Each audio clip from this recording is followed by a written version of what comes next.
The studio lights burned white-hot overhead, turning the CBS soundstage into a pressure cooker. Representative Maxine Waters sat across from Deputy FBI Director Dan Bongino, her posture rigid, her jaw set. She'd come prepared for battle, armed with 35 years of political combat experience and the righteous fury of someone who believed she was fighting for her community. What she didn't know was that Bongino had brought something far more dangerous than rhetoric. He'd brought receipts. The cameras rolled. The audience, packed with progressive activists who'd camped out for hours to get tickets, buzzed with anticipation. They'd come to see their champion take down a former cop, a former FBI agent, a man they'd been told represented everything wrong with American law enforcement. Margaret Brennan, the moderator, barely had time to introduce the segment before Waters launched her opening salvo. The FBI has a long history of targeting black communities, Waters began, her voice carrying the weight of decades of justified anger. COINTLPRO, Fred Hampton, the surveillance of civil rights leaders, the infiltration of black churches. And now you, a former cop, a former agent, you want to sit here and lecture me about ethics, about integrity. The audience erupted. Applause crashed through the studio like thunder. Waters fed off it, her confidence swelling. She leaned forward, pointing directly at Bongino, her finger jabbing with each word. I have been fighting for my community for 35 years. I was in the streets during the LA riots, the LA rebellion, when this city was on fire because of police brutality. I have been there. So don't you sit there with your badge and your files and think you can intimidate me. She turned to face the camera dead on, speaking past Bongino to the millions watching at home. The FBI needs to be investigated. Not my people, not my community. You need to answer to us. More applause, longer this time. Waters sat back, arms crossed, chin raised. The expression on her face was unmistakable. Top that.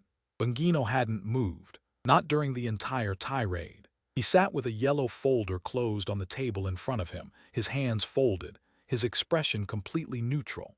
When the applause finally died down and the last whoops faded into silence, he leaned toward his microphone.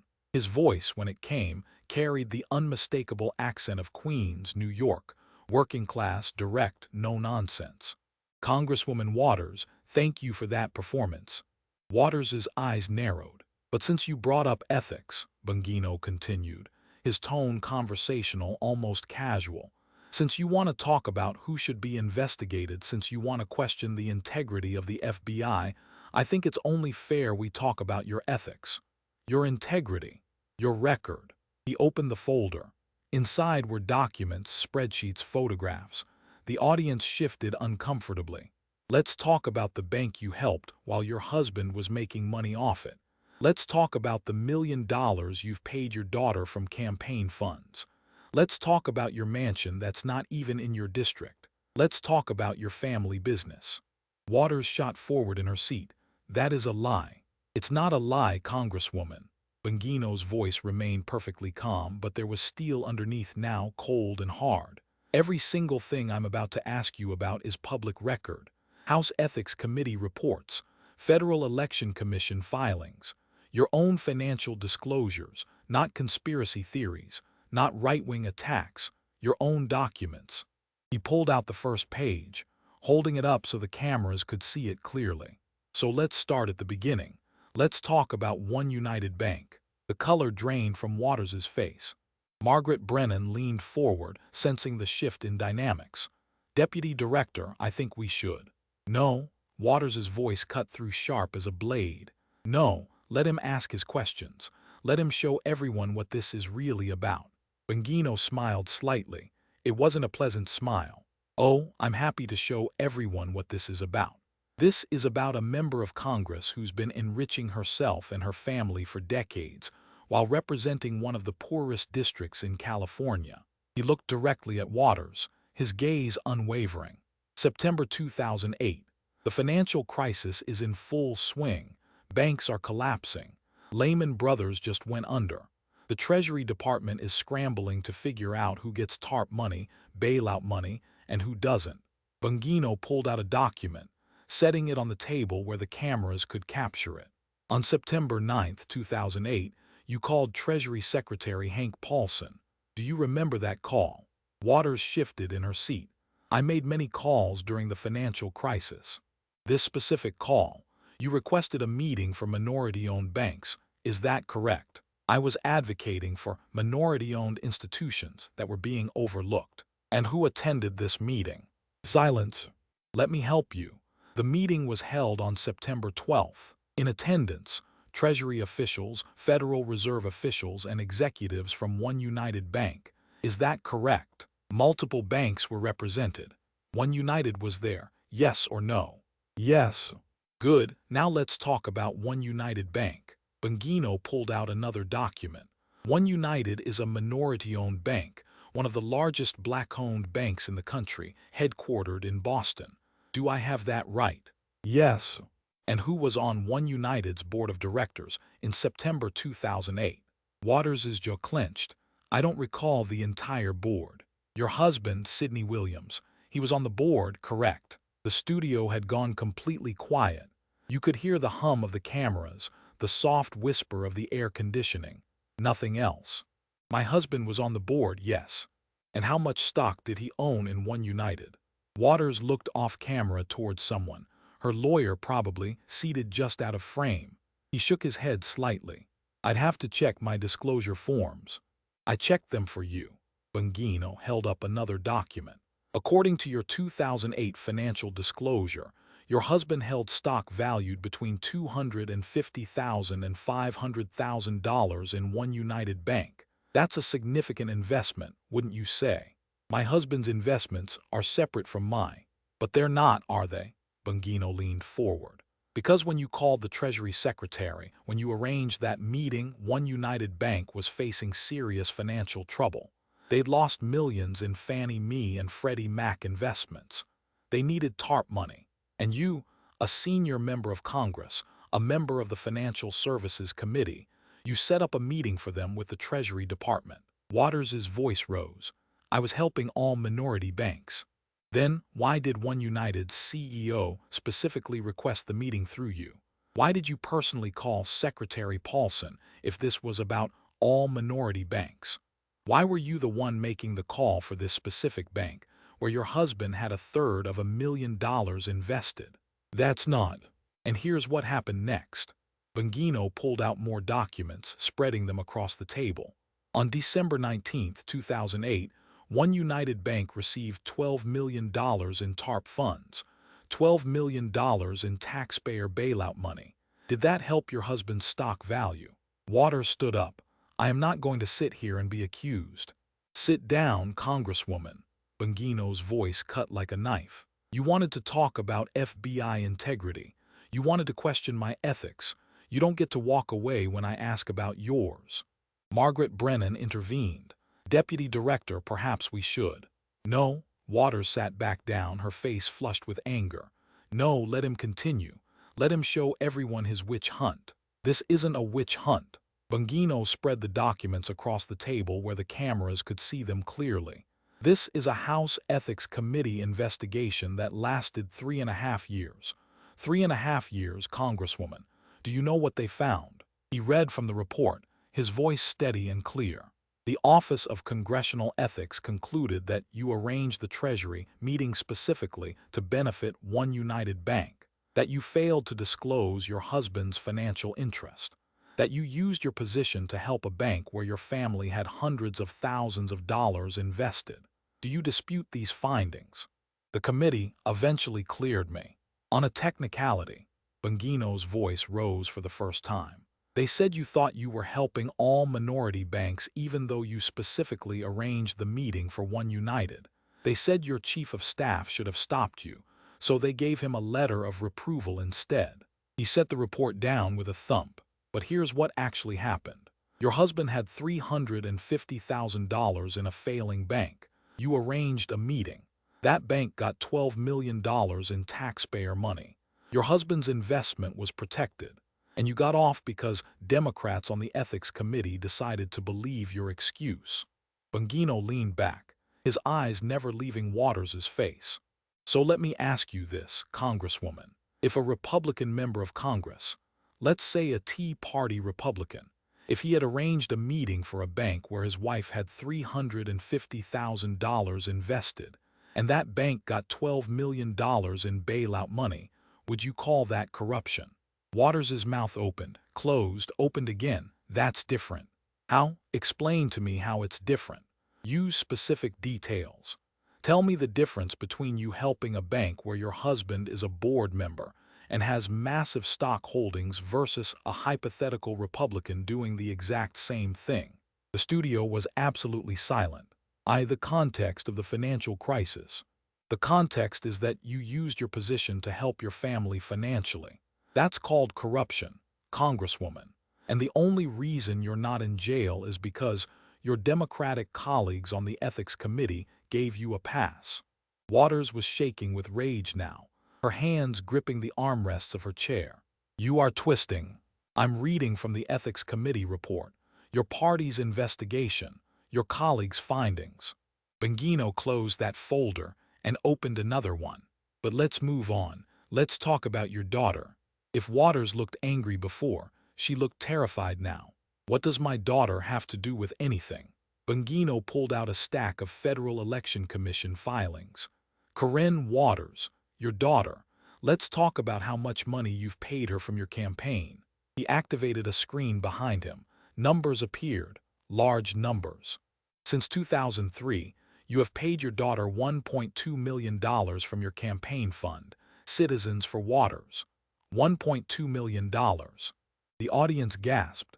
Several people in the front row exchanged shocked looks. That's for legitimate campaign work. Is it? Bongino pulled up more detailed records. Let's break it down. In 2022 alone, you paid Corinne $192,300. In 2021, another $81,650. In 2020, $212,600. Year after year after year. Hundreds of thousands of dollars going from your campaign to your daughter. He turned to face Waters directly. What does she do for this money? She runs my slate mailer operation. Slate mailers, explain that to the audience. What's a slate mailer? Waters hesitated. It's a voter guide with my endorsements. Let me explain it more clearly. Bongino pulled up an image of one of Waters' slate mailers. A slate mailer is essentially a sample ballot. It shows voters which candidates Maxine Waters endorses. And here's the genius part. The candidates have to pay her campaign to appear on this mailer. He let that sink in. The audience shifted uncomfortably. So if you're running for city council in Los Angeles and you want Maxine Waters' endorsement, you don't just get it. You pay for it. Your campaign writes a check to Citizens for Waters, and that money goes into the fund that pays Corinne Waters to manage the mailers. Waters tried to interrupt. That's not. It's exactly how it works. And you know who's paid you for these endorsements. Let's look at the list. Names appeared on the screen behind him. Kamala Harris, when she ran for Attorney General, $33,000. Gavin Newsom for Governor, $27,000. George Gascon, the LA District Attorney, $36,500. All of them paid your campaign tens of thousands of dollars to appear on your mailer. Bongino smiled without humor. And where does that money go? To your daughter, for slate mailer management fees, for administrative services, for rally expenses. Over $1 million, Congresswoman. He pulled up more FEC records. And you know what makes this really special? You're the only federal politician in America who runs a slate mailer operation from your campaign committee. The only one. It's common in California state politics, and that's a whole other can of worms. But at the federal level, you're it. You're unique. Other members of Congress pay family members.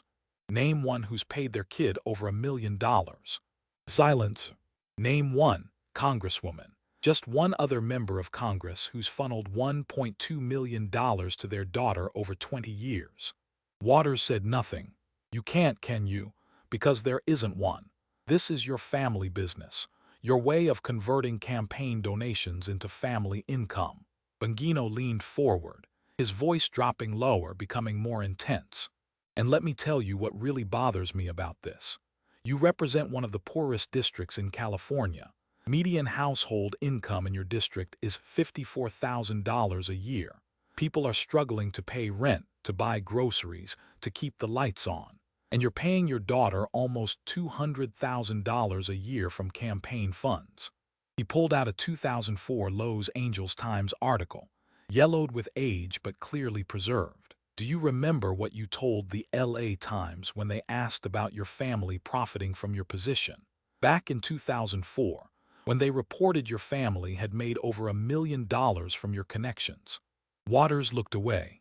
Bongino read from the article, "They do their business and I do mine. We are not bad people." That was your quote. "We are not bad people." He set the article down. You know who else said basically the same thing? Hunter Biden. "I'm not a bad person." That's the defense of every corrupt politician who gets caught enriching their family. We're not bad people. Bongino's voice hardened. But see, Congresswoman, good people don't funnel $1.2 million to their daughters from campaign funds. Good people don't set up schemes where candidates have to pay them for endorsements. Good people don't treat their campaign committee like a family ATM. Waters was on her feet again. This is a character assassination. This is your FEC filing. Bongino held up the document. These are your numbers, your payments, your daughter's income from your campaign. Margaret Brennan tried to regain control. "I think we need to move to." "We're not done." Bongino opened another folder. "Because we need to talk about where you live." A photo appeared on the screen behind him. A beautiful mansion in an upscale Los Angeles neighborhood, all Spanish tile and manicured lawns. "This is your house. Hancock Park area, beautiful place. How much did you pay for it?" Waters sat back down slowly. "That's my personal. You disclosed it. It's public record. You purchased this property in 2004. Current value is estimated between $2.8 million and $4 million, depending on the appraisal. Would you say that's accurate? The real estate market fluctuates. Let's call it $3 million to be conservative. You own a $3 million mansion. Do you live in your congressional district?" Waters' jaw clenched. "When I bought that house, it was in my district. But it's not now. Redistricting moved the boundaries. Your house is now outside CA 43. So when that happened, did you move back into your district?" Silence. "Did you move back into the district you represent? Yes or no?" "The redistricting." "That's a no. You chose to stay in your mansion rather than live with your constituents." Bongino pulled up statistics on the screen. "Let's talk about those constituents. CA 43, your district. Median household income $54,000. Poverty rate over 20%.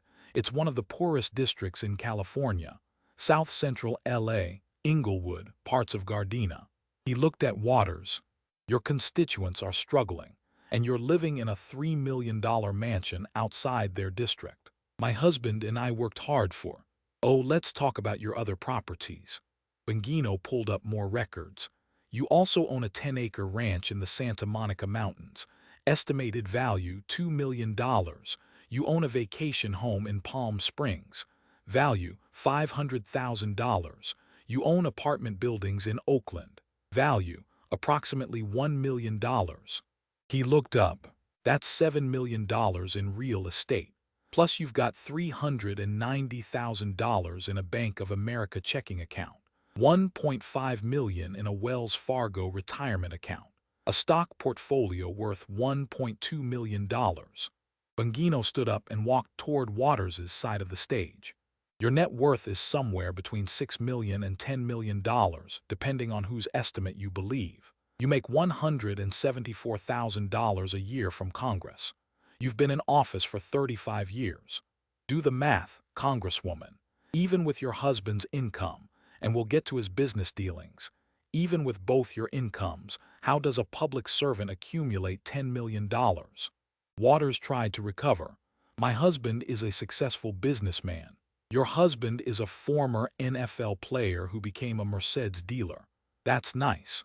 But let's not pretend you're the Kennedys. You're not old money.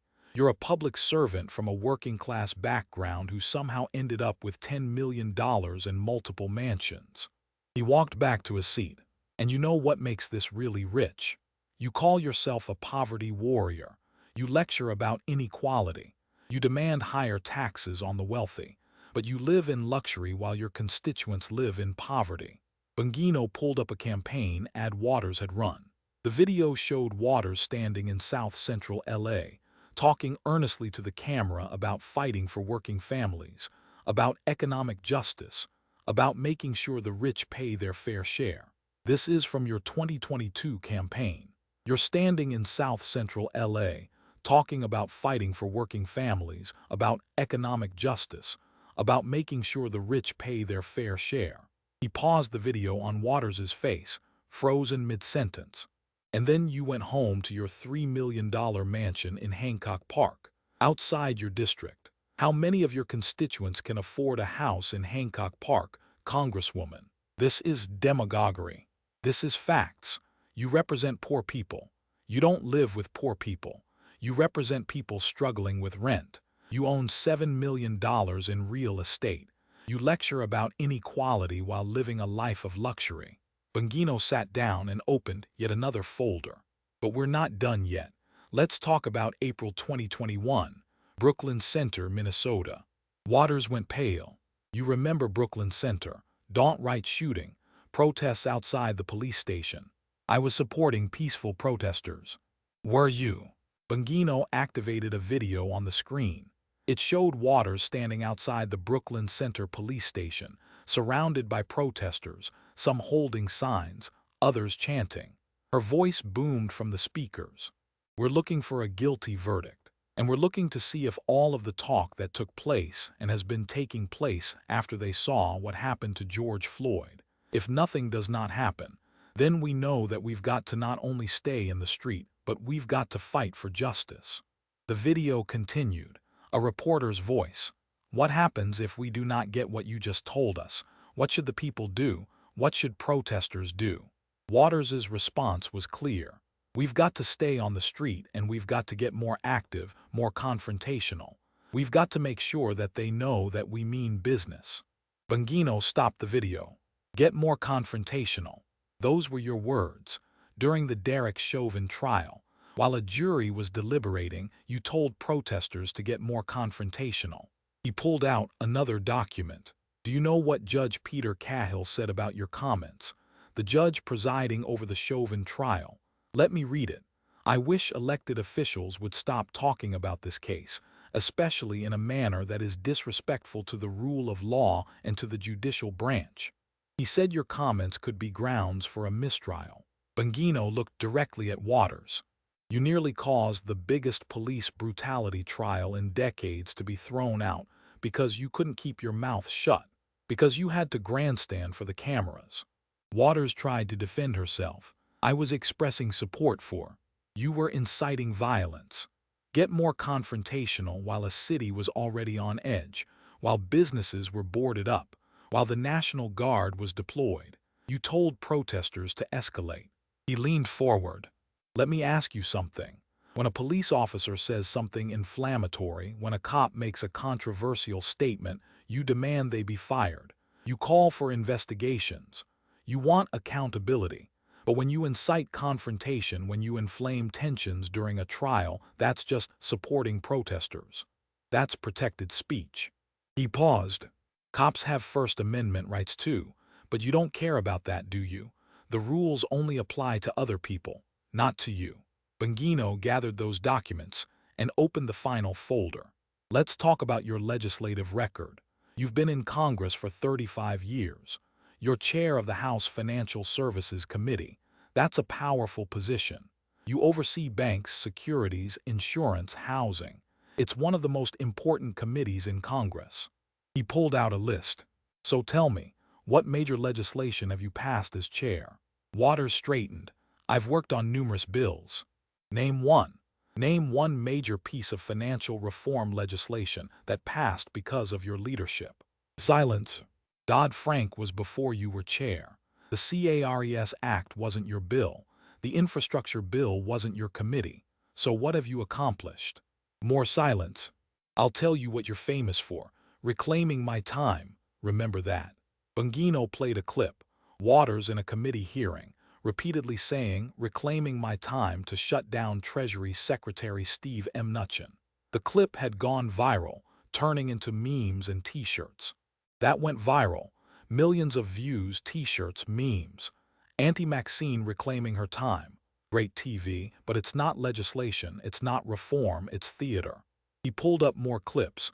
Waters calling for Trump's impeachment dozens of times.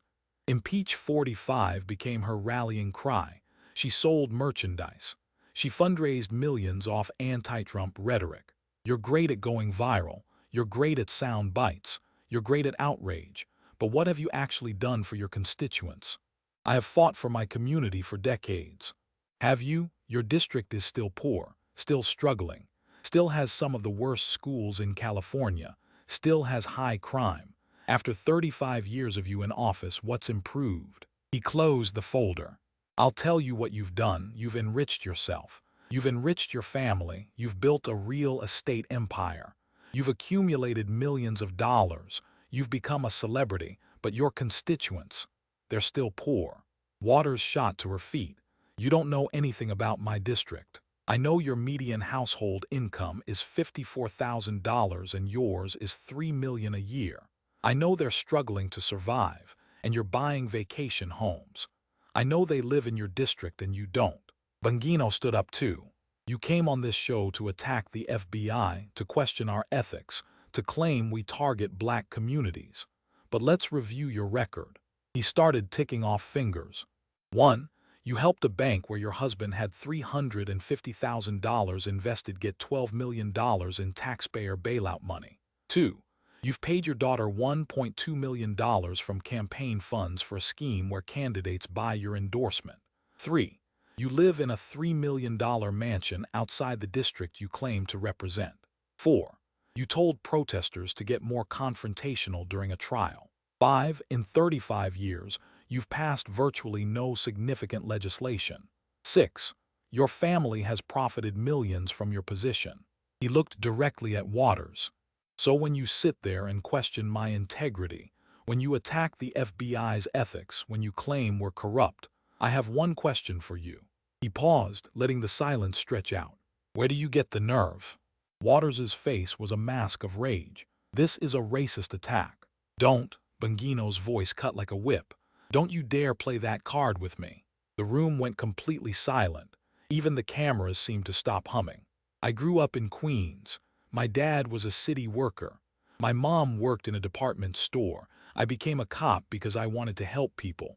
I worked the midnight shift in the South Bronx, one of the most dangerous precincts in America. I protected people. I served people. I put my life on the line. His voice rose. I joined the Secret Service. I protected presidents, Democrat presidents, Republican presidents. I didn't care about their politics. I would have taken a bullet if necessary. That was my job. He pointed at Waters. So don't you sit there in your $3 million mansion, after funneling millions to your family, after 35 years of enriching yourself off the people you claim to represent. Don't you dare call me racist for asking about your corruption. Waters tried to speak. Bongino talked over her. This isn't about race. This is about corruption. This is about a politician who's been gaming the system for decades, who's been using her position to enrich her family, who lives in luxury while her constituents live in poverty, who lectures about inequality while accumulating millions. He walked toward her. You want to investigate the FBI? Fine, investigate us. We have nothing to hide, but you should be investigated too. Your bank deals, your daughter's million-dollar paychecks, your mansion, your family's business arrangements, your campaign spending. Bongino's voice dropped, became even more dangerous. The difference between you and me, I have evidence of your corruption, ethics committee reports, FEC filings, tax records, public documents. All I have to do is read them. He picked up all his folders. But what do you have on the FBI? Accusations, insinuations, conspiracy theories about targeting black communities, but no evidence, no proof, just inflammatory rhetoric designed to deflect from your own scandals. He set the folders down with a thump that echoed through the silent studio. So here's my challenge to you, Congresswoman. You want to investigate the FBI? Bring it on. Subpoena us. Call hearings, ask your questions. We'll answer every single one. We'll show you our files, our procedures, our oversight mechanisms. He leaned forward. But you have to answer questions too, about One United Bank, about Karen Waters, about your real estate, about your family business. Can you do that? Can you answer those questions as honestly as you expect the FBI to answer yours? Waters' mouth opened. No sound came out. I didn't think so. Bongino sat down and folded his arms. I'm done. Margaret Brennan finally managed to speak. We're going to take a commercial break. When we come back. But the damage was done. Within 4 hours, the video clip of Bongino saying, "Don't you dare play that card with me," had 50 million views on X, formerly Twitter. By the end of the day, it had been viewed 127 million times across all platforms. The full confrontation, all 22 minutes of it, was downloaded, clipped, analyzed, and shared millions of times. Conservative media ran with it for days, of course. But even liberal outlets had to acknowledge what happened. CNN's panel discussion the next morning was telling.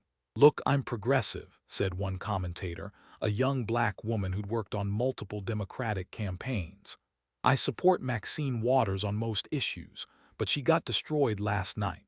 There's no other way to say it. She came in hot, tried to put Bongino on defense, and he just demolished her. One United Bank, her daughter's payments, the mansion. These are all real issues that she couldn't answer." The "don't you dare" moment was incredible, another panelist added. When she tried to play the race card and he just shut it down completely. That was powerful. And the thing is, he had receipts for everything he said. Ethics Committee reports, FEC filings, her own financial disclosures. This wasn't speculation. This was documentation. The Washington Post ran a fact check. Bongino's claims about Waters, mostly accurate. The New York Times editorial board wrote, "Representative Waters' accountability problem." Even MSNBC, normally friendly territory for Waters, ran segments questioning her responses. Joy Reid tried to defend her, but even she had to acknowledge the optics were bad, really bad. Within 48 hours, 3 things happened. First, the House Ethics Committee announced it was reopening its investigation into Waters' role in the One United Bank matter. The committee chair, a moderate Democrat from Ohio, released a statement. New questions have been raised that deserve thorough examination. Second, the Federal Election Commission announced a comprehensive audit of citizens for Waters, specifically focusing on payments to Karen Waters and the Slate mailer operation. An FEC spokesperson said they were examining whether the payments constituted excessive compensation that could violate campaign finance law. Third, and most significantly, a primary challenger emerged. Sidney Kamlager was 48 years old, a former member of the California State Assembly, and a rising star in California Democratic politics. She was black, progressive on policy, but known for competence and getting things done rather than viral moments and sound bites. Her announcement video opened with footage of the Bongino-Waters confrontation, specifically the moment when Waters couldn't answer the question about One United Bank. "This is what happens when performance replaces service," Kamlager said, speaking directly to the camera. "When celebrity replaces competence. When a politician spends more time on TV than in the district." The video cut to Kamlager walking through South Central LA, past boarded-up storefronts and struggling businesses. "I grew up here, I know these streets, I know these struggles, and I know that after 35 years of Maxine Waters in Congress, nothing has fundamentally changed. We're still poor, our schools are still failing, our streets are still unsafe, our families are still struggling." She stopped at a community center, kids playing basketball in the background. "It's time for new leadership.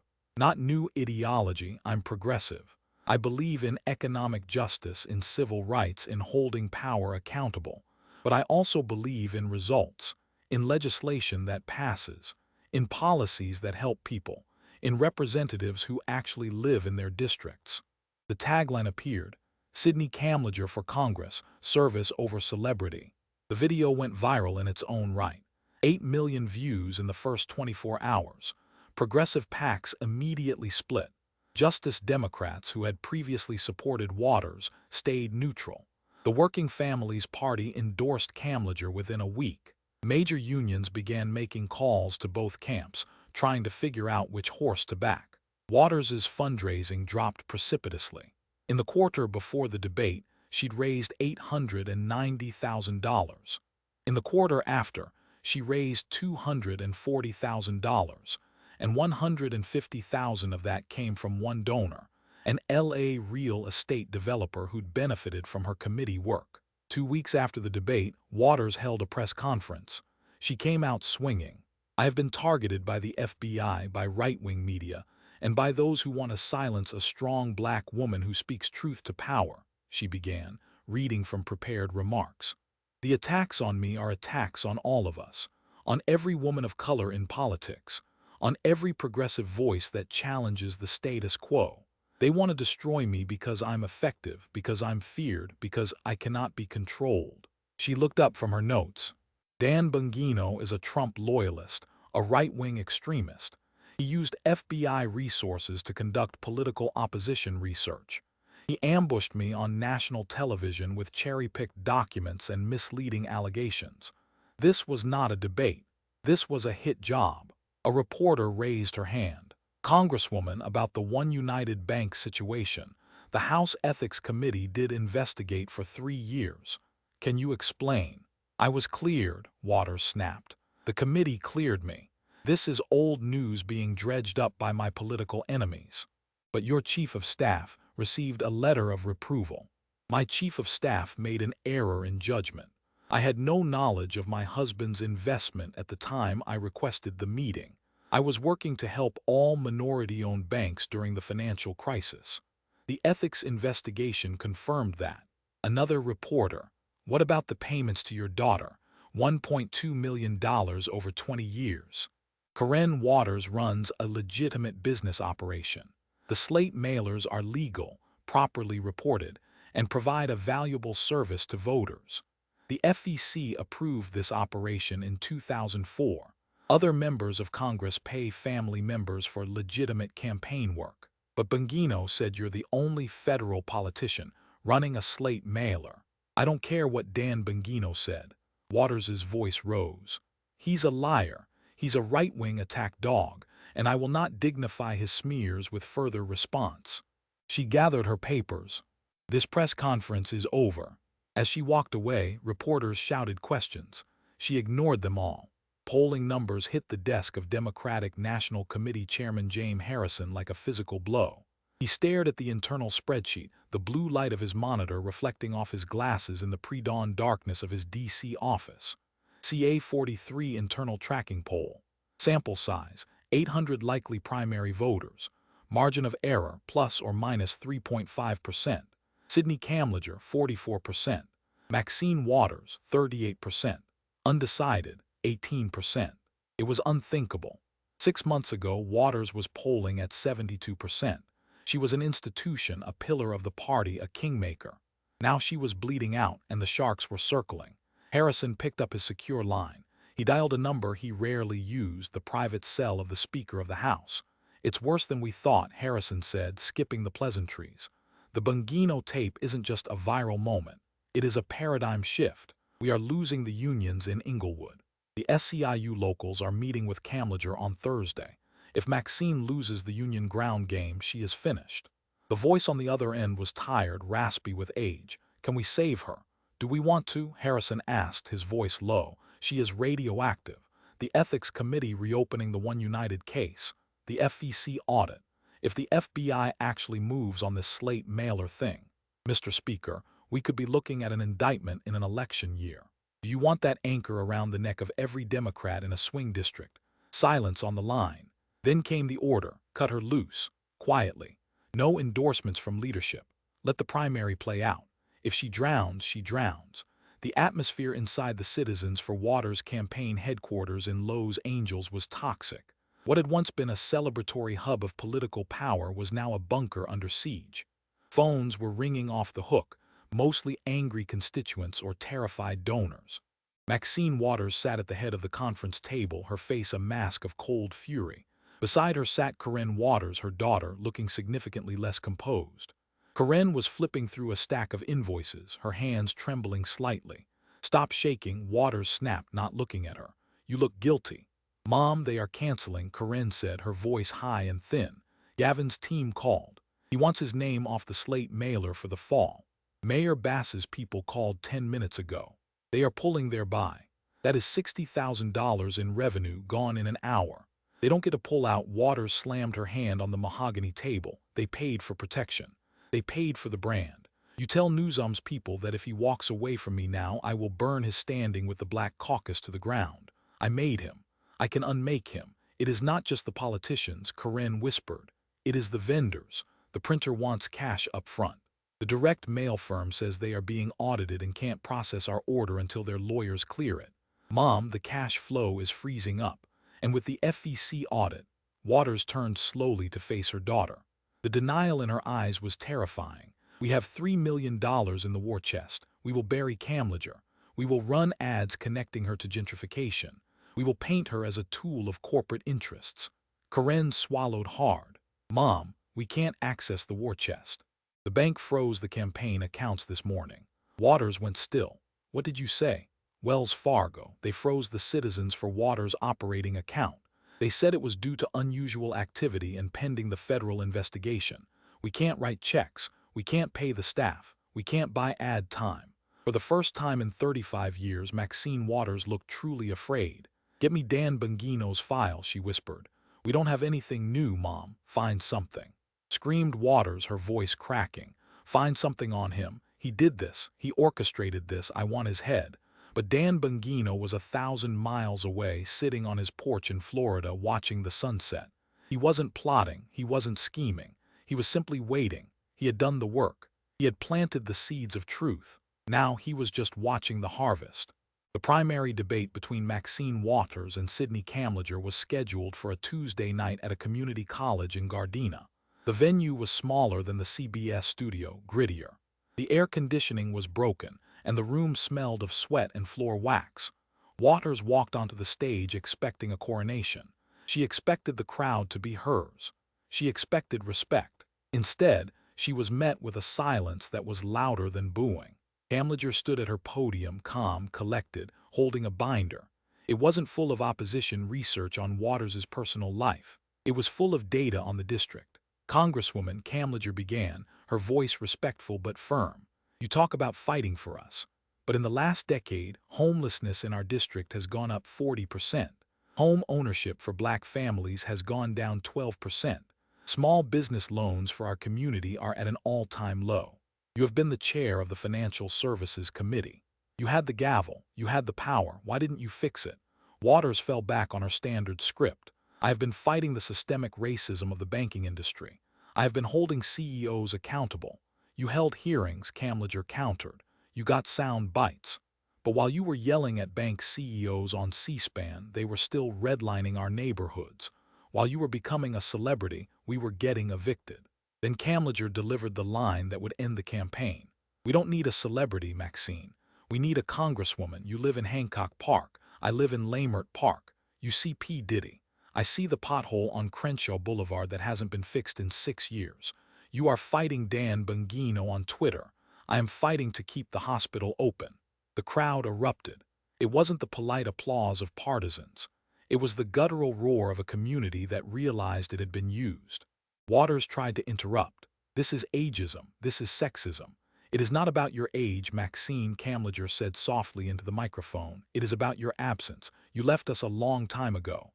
Election night was a funeral, not a literal one, but the funeral of an era. The returns came in slow, then all at once. The absentee ballots, usually Waters' firewall, broke for Kamlager. The in-person vote was a landslide. By 10:00 p.m., the Associated Press called the race. Sidney Kamlager, 62%. Maxine Waters, 38%. It wasn't a defeat. It was an eviction. Maxine Waters did not come out to concede. She did not call Kamlager.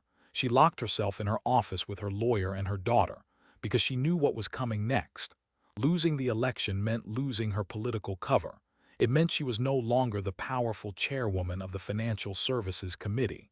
She was just a private citizen with a lot of unexplained income.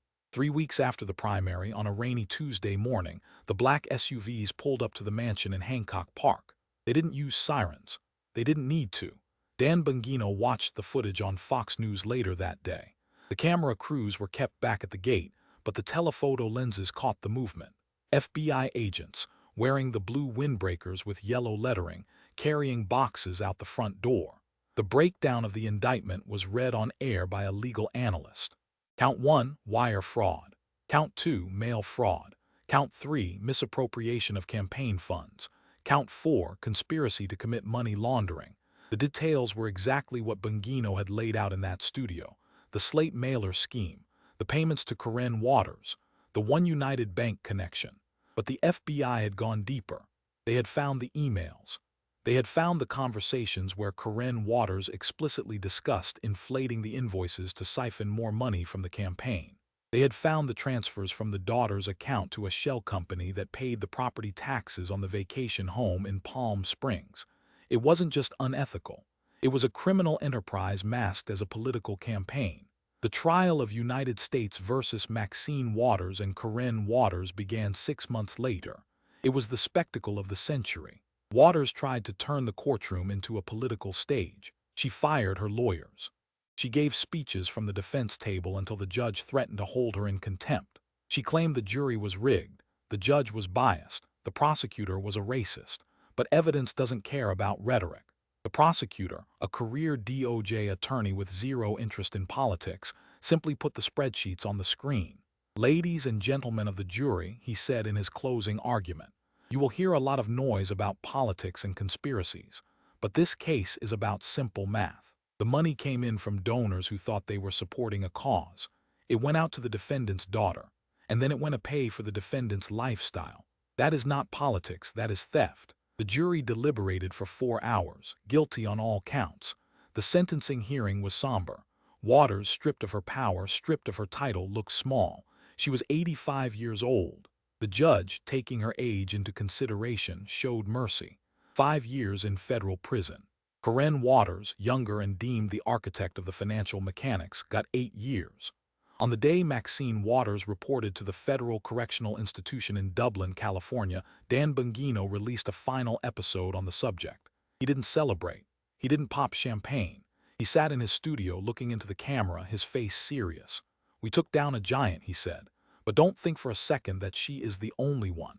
There are dozens of them, Republicans and Democrats. People who come to Washington with nothing and leave with millions. People who use your passion, your fear, and your patriotism to line their pockets." He leaned in close. Maxine Waters wasn't the disease, she was just a symptom. The disease is a system that allows public service to become private profit. We got one. But the fight isn't over. We have to keep looking. We have to keep digging. We have to keep bringing the receipts. He picked up a new yellow folder from his desk. It was thick. It was sealed. "And speaking of receipts," he said, a small smile playing on his lips, "wait until you see what I found on the Senate Judiciary Committee." The screen faded to black, but the story wasn't quite over. In prison, Maxine Waters was assigned to the library detail.